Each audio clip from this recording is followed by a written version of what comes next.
오늘 본문을 통해서 예수님이 주시는 탐심에 대한 교훈은요, 기독교 역사 가운데 반드시 물리쳐야 되는 7가지 죄악 중에 하나입니다.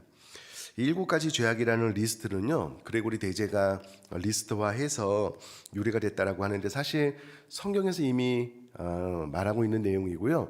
기독교 역사 가운데 특별히 4세기에 성경 가운데 이 7가지 죄악에 대해서 진지한 성찰과 묵상, 그리고 죄에 대한 메시지들이 있었습니다. 자, 그러면 7가지 죄악이 무엇이냐라고 했을 때에, 첫 번째는 교만, 두 번째는 질투, 세 번째는 분노, 네 번째는 탐심, 다섯 번째는 탐식, 여섯 번째는 게으름, 일곱 번째는 정욕입니다. 이 7가지를 가리켜서 기독교 역사에서는요, 7가지 큰 죄다, 이 죄는 우리 기독교인이 반드시 물리쳐 내야 된다라고 가르쳐 왔고요. 그 가운데 네 번째 탐심에 대해서 오늘 예수님의 교훈을 살펴보도록 하겠습니다.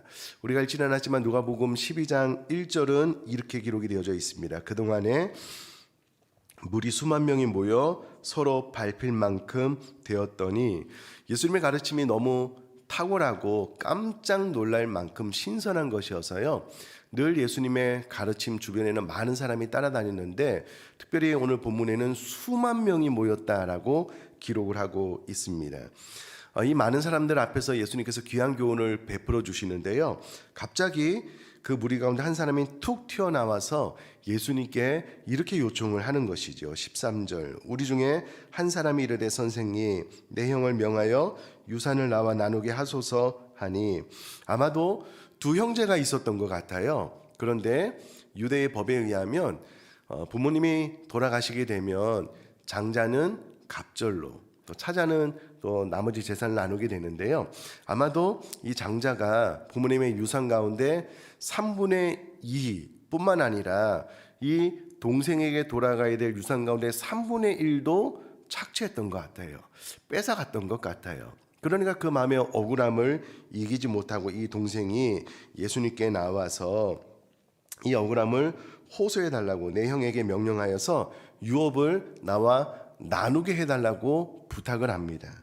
이에 예수님의 대답이 14절인데요. 이르시되 이 사람아, 누가 나를 너희의 재판장이나 물건 나누는 자로 세웠느냐 하시고, 본문에 나오는 이 사람을 원어로 찾아보니까는요, 물질적 탐욕으로 가득 찬 육신의 사람임을 보여주는 단어를 썼더라고요. 그러니까 이 동생의 형뿐만 아니라 이 문제를 해결받기 위해서 나온 이 동생도 그 마음속에 물질의 욕심이 가득한 탐욕에 사로잡힌 사람임을 예수님께서 직관적으로 아시고 탐심에 대한 교훈을 오늘 본문에서 가르쳐주고 계십니다.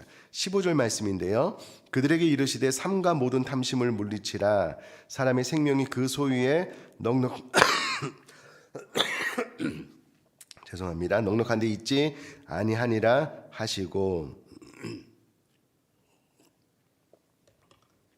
여기서 말하는 그들은요, 예수님을 찾아온 동생은 아니고 수만 명의 사람들에게 예수님께서 이 사건을 기회로 탐심에 대한 교훈을 베풀어 주시는데요, 삼가라는 말은 보라라는 말입니다. 예수님께서 많은 사람들에게 주의를 집중시키실 때에 사용된 말인데요, 보라, 너희들이 다 주의를 집중해서 내가 귀한 교훈을 베풀어 주는데 그것은 모든 탐심을 물리쳐야 되는 것이다 라고 가르쳐주고 계십니다. 이 참 성경을 원어로 보면 더 그 의미가 마음속에 다가오는 것이 무엇이냐면요, 물리친다라는 것을 제가 원어 사전을 통해서 살펴보니까 사람의 마음속에 수시로 들어오는 탐심을 물리치는데 급급한 물리치란 말이 아니고요, 애당초 탐심이 마음속에 들어오지 못하도록 마음을 굳게 지킴으로 탐심을 물리치라라는 그런 의미입니다. 그러니까 탐심이 마음속에 들어와서 내 마음을 흔들면 물리쳐내고, 또 탐심이 내 마음속에 들어와서 내 욕심을 크게 하면 물리쳐내라, 그런 의미가 아니라 애당초 탐심이 마음속에 들어오지 못하도록 마음을 굳건히 지킴으로 물리쳐라 라는 그런 의미로 예수님께서 탐심을 물리치라라고 교훈을 베풀어주고 계십니다. 자, 그러면 탐심이 무엇이냐라고 질문을 던져보면은요, 자기 분에 넘치도록 더 많이 가지려고 하는 욕심이 탐심입니다. 그런데 예수님께서 모든 탐심을 물리치라라고 말씀을 하시므로 탐심뿐만 아니라 우리 마음속에 꼭 탐심에 국한된 것이 아니더라도 과도의 욕심을 부리게 하는 세상의 욕심 모두를 포함해서 물리쳐라라고 예수님께서 교훈을 베풀어주고 계십니다. 사람의 욕심은 끝이 없어서요, 결국은 우리 마음속에 있는 이 탐심을 몰아내지 않으면 결국은 만족하지 못한 불행한 삶을 살아낼 수밖에 없거든요. 그러면 중요한 질문은 이것입니다. 지금 나는 탐심에 사로잡혀 있을까? 아닐까? 그래서 구별해내는 것이 중요하잖아요. 여러분, 이것이 참 중요한 것 같아요. 우리가 무엇인가를 분별해낼 때에 가장 중요한 것은 기준입니다. 기준. 예를 들어서 저는 운동을 참 잘해요 라고 제가 이야기를 한다고 했을 때 그 기준이 제가 생각할 때 그냥 이렇게 동네에서 하는 뭐 축구나 족구로 비교를 하면 제가 생각할 때 운동을 좀 잘하는 것 같아요. 그런데 그 기준이 프로 선수들의 기준을 딱 갖다 대면은요, 저는 어림도 없이 운동을 못하는 사람입니다. 그러니까 그 기준이 무엇인지를 아는지가 중요한데요, 탐심도 마찬가지입니다. 내가 탐심에 사로잡혔는지 안 사로잡혔는지 성경은 그 기준을 정확하게 말을 해주고 있는데요. 디모데전서 6장 8절 말씀 보니까는요, 우리가 먹을 것과 입을 것이 있은즉 족한 줄로 알 것이니라 라고 기록을 함으로써 우리가 만족하는 삶의 기준을 이미 제시해주고 계신데, 그것은 먹을 것과 입을 것만 있으면 족한 줄로 알아라 라는 교훈입니다. 예수님께서 우리에게 주기도문을 가르쳐 주실 때도요, 일용할 양식을 위하여 기도할 것에 대해서 알려주셨습니다. 그러므로 우리들의 삶 가운데 일용할 양식이 채워지면 감사하라, 그런 교훈이거든요. 자, 그렇다면 제가 질문을 한번 드려볼게요. 정말 성경적인 기준으로 탐심에 사로잡히지 않았다면 여러분, 먹을 것과 입을 것만 있어도 감사한 생활을 하고 계신가요? 어떠셔요? 하나님께서 매일같이 우리에게 그날 먹을 양식을 채워주심으로 인하여 정말 마음속 깊이 감사가 되시던가요? 만약에 아멘으로 대답을 한다면 나는 탐심에 사로잡힌 사람은 아닙니다. 그러나 뒤집어서 매일같이 일용할 양식이 채워지고 먹을 것과 입을 것이 하늘로부터 공급됨에도 불구하고 그것은 당연한 것이고, 그것 외에 더 좋은 것, 더 좋은 무엇이 자꾸 내 안에 갈망되어지면서 그런 것들이 채워지지 아니함으로 인하여 나는 가난하다, 나는 불쌍하다, 나는 불행한 사람이다 라는 마음에 사로잡혀 있다면 그 사람은 바로 탐심에 묶여있는 자다라는 겁니다. 그러나 우리들은 성경이 말하는 이 기준을 철저하게 무시하는 것 같아요. 에이, 목사님, 그런 거에 만족하는 사람이 어디 있어요? 그런 것만 가지고 삶을 살아가는 사람이 어디 있어요? 여러분, 이렇게 생각하는 것이 위험한 거예요. 성경은 정확하게 그 기준을 이야기를 해주고 있는데, 여러분, 우리가 왜 불행하고 행복하지 못한, 감사하지 못한 삶을 살고 있냐면 우리가 탐심에 사로잡혀서 끝없는 욕심에 사로잡혀 있기 때문에 그렇다라고 오늘 본문이 이야기를 해주고 있기 때문에, 여러분, 오늘 본문 말씀을 통해서 내가 탐심으로 인한 감사와 행복을 다 잃어버린 삶을 살고 있지는 않은지 돌아보고요, 반드시 회복할 수 있는 은혜가 임할 수 있기를 제가 주님의 이름으로 축복합니다. 자, 이와 같은 탐심에 사로잡혀 있으면 결코 만족한 감사, 만족한 행복을 할 수가 없거든요. 그 왜 그런가? 그 이유에 대해서 예수님께서 12장 5절에 15절에 계속해서 이야기를 하고 계시는데요. 사람의 생명이 그 소유에 넉넉한 데 있지 아니하니라 하시고, 여러분 저를 한번 봐주시면은요, 이거를 아는 것도 참 중요합니다.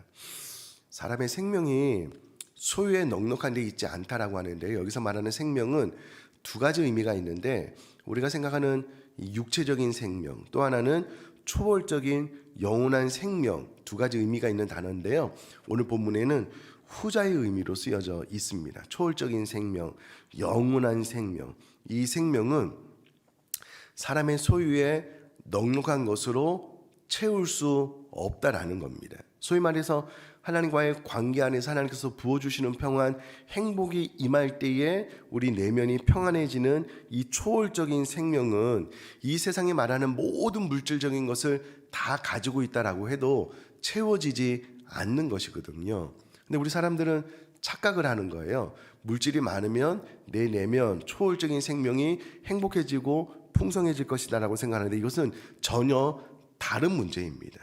특별히 이 세상의 모든 것들을 다 가지고 있다라고 해도요, 그 사람이 죽어버리면 그 물질은 나의 것이 되지 않고 영원한 생명을 누리기에 있어서 아무 도움이 되지 않는 것이거든요. 이것을 잘 구별할 필요가 있다라는 겁니다. 오늘 본문에 나오는 어리석은 한 부자는요, 이 세상의 소유물을 통해서 평안과 기쁜 행복을, 영원한 생명을 취해보려고 했지만 여지없이 실패로 끝남으로 어리석은 부자가 되었는데요. 자, 그러면 예수님은 이 어리석은 부자 비유를 통해서 우리 안에 있는 탐심의 문제를 보다 더 정확하게 이야기를 해주고 계시는데요. 우리 12장 16절 말씀 우리 한 목소리 한번 다 같이 읽겠습니다. 시작.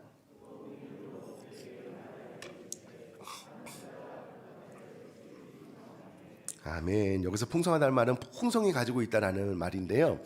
여러분, 이 말을 원어로 가만히 들여다보면 이 부자가 추수할 때가 된 거예요. 그런데 추수하기 전에 이미 본인이 가지고 있는 것이 풍성한 거예요. 모든 창고에는 곡식으로 가득 차 있으므로 이제 한 번만 더 추수를 하면 이 추수한 소출을 저장할 데가 없는 거예요. 그러니까 풍성한 열매 소출을 거두고 난 다음에 이것을 거두기도 전에 이미 본인의 창고에 가득 있는 엄청난 부자였다는 것을 알 수가 있습니다. 그러니까 고민을 하는 거예요. 그 밭의 소출이 풍성하기 때문에 17절에 심중에 생각하여 이르되 내가 곡식 쌓아둘 곳이 없으니 어찌할까. 이 곡식까지 거두게 되면 더 이상 저장할 창고가 부족한데 내가 어떡할까 생각을 하는데요. 심중에 생각했다라는 말은 속으로 깊이 생각했다라는 말인데, 원어를 보니까는요, 한두 번 생각한 게 아니에요. 꾸준히 계속해서 깊이 이 문제를 어떻게 해결할까 오랫동안 반복적으로 고민했다라는 내용입니다.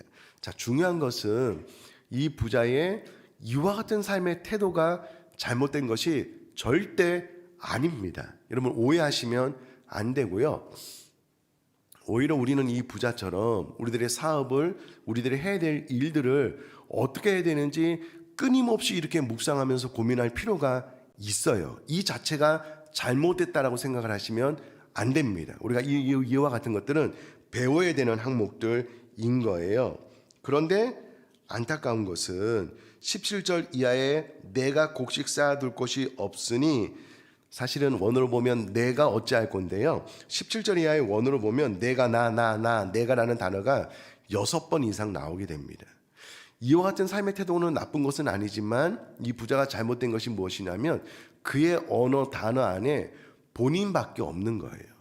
그때 당시에도 가난하고 소외된 사람들이 많았을 텐데, 본인은, 이 어리석은 부자는 본인에게 돌아오는 소출로 인하여 이 모든 것들을 어떻게 저장하고 나를 위해서 먹고 마시고 쓸까만 생각을 했지, 그 주변에 정말 어렵고 힘들어하는 이들에 대한 생각, 고민이 전혀 없었다라는 겁니다.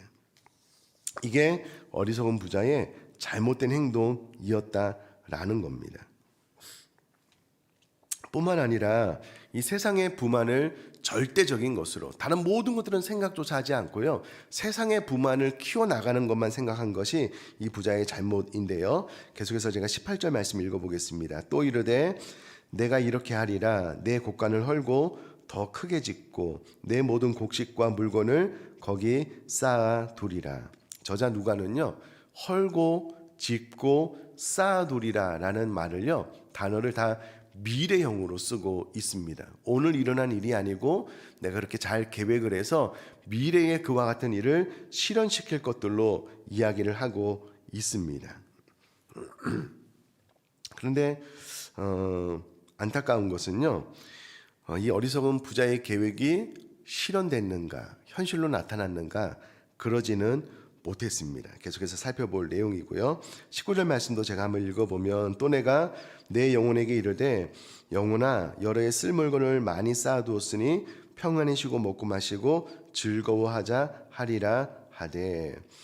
이 19절 말씀을 보면은요, 이 어리석은 부자가 본인의 육체적인 쾌락을 위하여 많은 재산을 모아놓고 이후로 내 인생을 그냥 평안하게 먹고 마시고 쓸 것이 채워졌으므로 내 인생을 즐길 것에 대해서 계획을 하고 있다는 것을 알 수가 있습니다.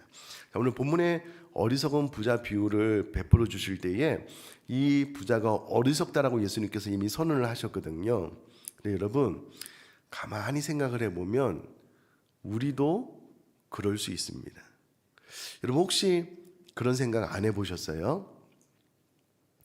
내 통장에 한 1억 원 좀 부족할 것 같고요, 한 10억 정도 들어져 있어서 내가 죽을 때까지 아무것도 아니고 그냥 통장에서 그 돈 좀 빼냈으면서 편안하게 내 인생을 살았으면 좋겠다.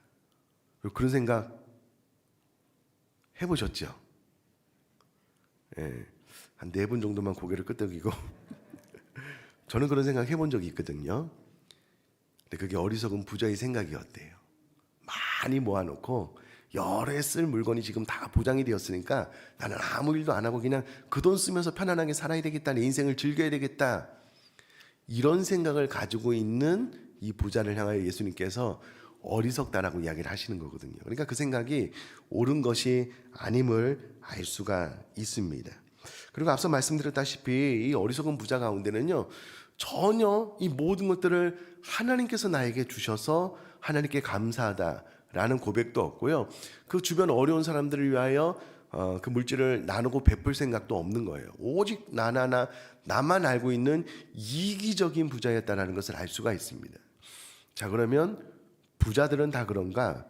그렇지 않습니다. 대표적으로 욥을 이야기할 수 있을 것 같아요. 여러분, 욥은 동방에서 가장 훌륭한 사람이었고요, 엄청난 부자였습니다.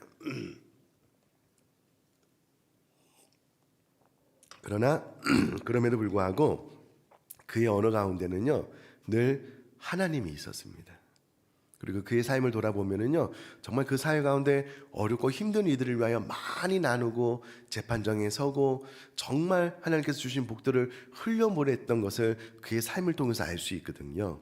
욥은 정말 훌륭한 부자였습니다. 그러나 오늘 본문에 나오는 이 부자는 어리석은 부자였거든요.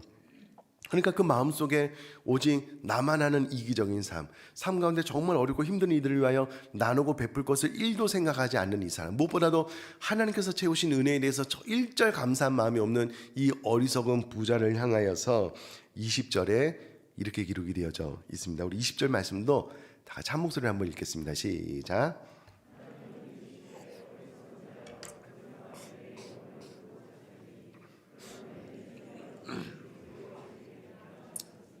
아멘. 여기서 말하는 오늘 밤에는요, 지금 이와 같은 생각, 이와 같은 말을 막 쏟아내고 있는 이 어리석은 부자가 말하고 있는 바로 그날 저녁에 하나님께서 내 영혼을 도로 찾으시겠다는 거예요.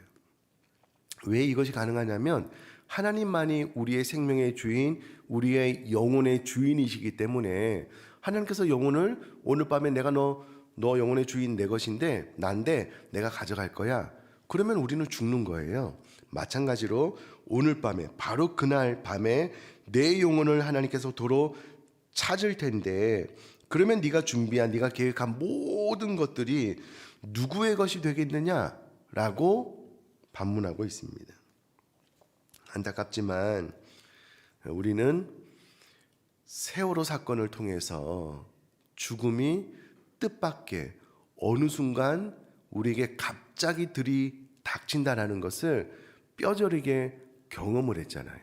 이런 코로나 팬데믹 시대에 너무나도 많은 사람들이 하루아침에 죽어나가고 있는 거예요. 그 죽음이 저 멀리 있는 것이 아닙니다. 우리 모두가 오늘 밤에 하나님께서 우리 영혼을 찾으시면 그냥 죽는 것이 우리의 인생인 거예요. 근데 어리석은 부자는 전혀 그것을 생각하지 못하고 있는 거예요. 그냥 모든 물질의 필요를 채워놨으므로 그것이 내 영혼까지 만족해 줄 수 있다라고 착각하면서 오랜 시간 생각을 하고 있는데 그렇지 않다라는 거예요. 사랑하는 성도님들, 우리들이 이 땅에서의 삶이 영원하지 않다는 것 우리 모두가 다 잘 알고 있잖아요. 그런데 우리는 그래도 내 생명이 이 땅에서 어느 정도는 수십 년 정도 길 거야라고 생각을 하지만 착각입니다. 그렇지 않습니다. 오늘 저녁이라도 하나님께서 나를 부를 수 있기 때문에 우리는 늘 이것을 염두에 두면서 하나님 앞에 삶을 살아나가는 것이 중요한 것 같습니다. 자, 계속해서 21절 말씀인데요. 자기를 위하여 재물을 쌓아두고 하나님께 대하여 부여하지 못한 자가 이와 같다.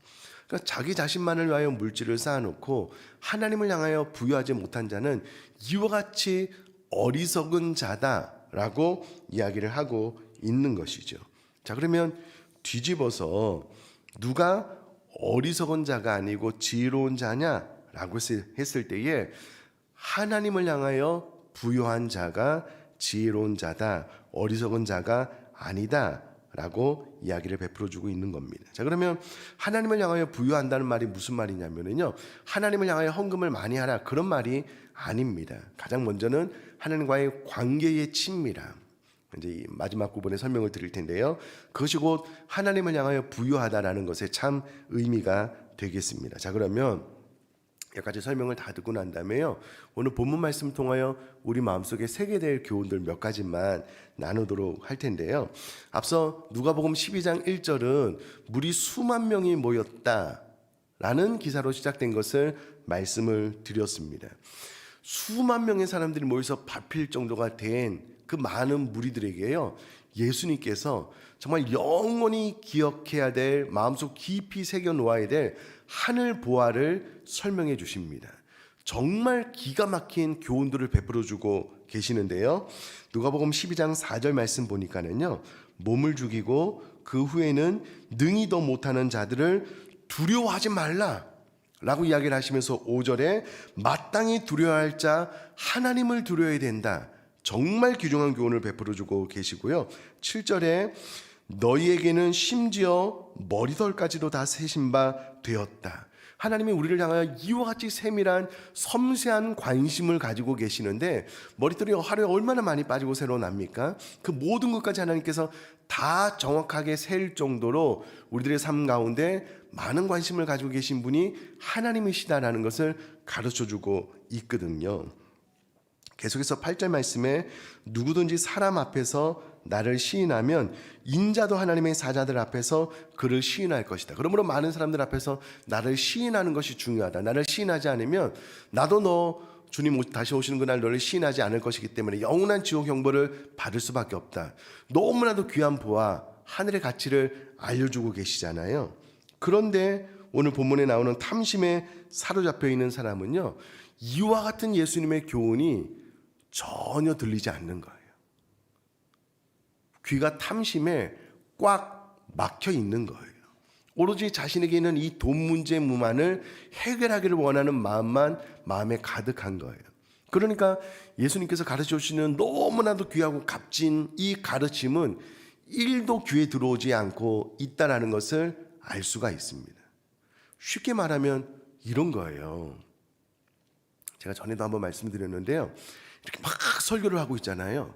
설교가 다 끝나고 난 다음에 우리 성도님 중에 한 분이 저에게 와서, 목사님 오늘 말씀이 너무 귀해서 제 마음속에 깊이 새겼습니다, 이 반응이 아니고요, 설교가 끝나고 나서 저에게 와서, 목사님 나 너무 배고픈데 짜장면 사주세요.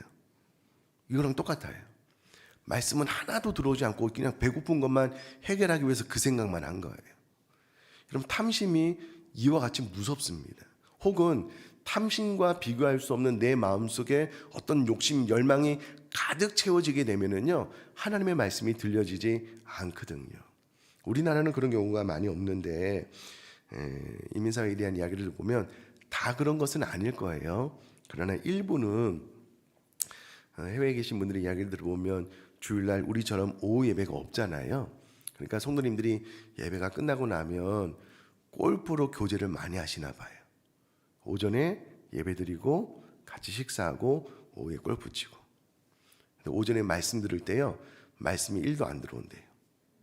오후에 골프를 어떻게 쳐서 내기를 이길까 그 생각 많이 하시나 봐요. 그러니까 무엇인가 탐심이 되었던 취미생활이 되었던 내 마음속에 무엇이 가득 차게 되면은요 하나님의 말씀이 들어오지 않는 거예요. 안타깝게도 이 어리석은 사람이 그러했기 때문에 내 마음의 상태는 어떤가 잘 점검을 해봤으면 좋겠고요. 또 하나는 앞서 말씀드렸다시피 여러분 탐심에 사로잡히게 되면은요 절대 나만 생각해요. 하나님께서 나에게 이렇게 귀한 물질의 축복을 주셨으므로 내가 축복의 통로가 되어서 다른 사람들에게 어떻게 흘려보낼까를 생각하지 못해요. 하나님께서 나에게 주시는 물질을요 내가 꽉 조여매서 그 물질이 나로 하여금 축복의 통로로 흘러나가지 못하게 하는 이기적인 사람으로 만드는 것이 바로 이 탐심의 죄라는 겁니다.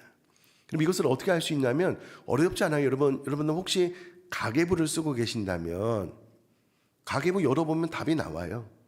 하나님께서 나에게 주신 이 많은 물질의 복 가운데 과연 하나님께, 이웃들에게 선교비로 구제비로 얼마나 많이 흘려보내는가 보면 답이 딱 나와요.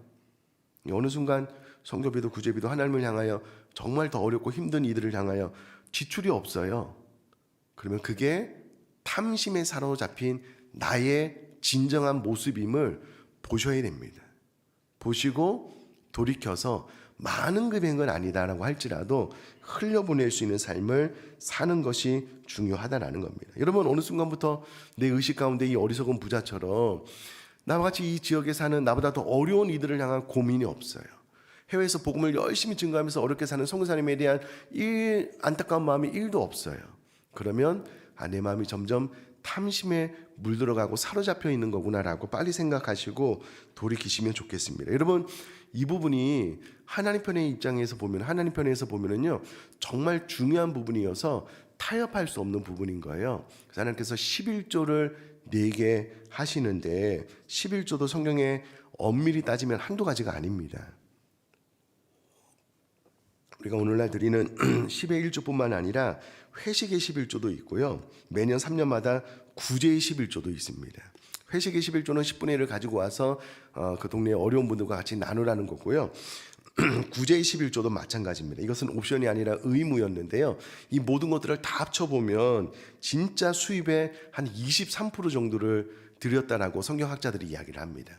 그만큼 10분의 1은 하나님께, 나머지 13%는 이웃들을 위하여 쓸 수 있는 것을 의무 조항으로 만들어 놓고 하나님의 백성들에게 지역에 있는 어려운 분들을 향하여 이 물질을 흘려보낼 것을 훈련시키셨거든요. 그러므로 탐심에 사로잡히게 되면 이 마음이 완전히 오간데 없이 사라져요. 나만 알게 되기 때문에 이 말씀을 통해서 어떻게 내가 작은 금액이라도 흘려보낼 수 있을까라는 것을 좀 고민해 보셨으면 좋겠고요. 또 탐심에 사로잡히게 되면 이 물질의 주인이 하나님 되심을 망각하게 되고요. 이 모든 것들을 하나님께서 나에게 주셨음을 감사하지 못하게 돼요.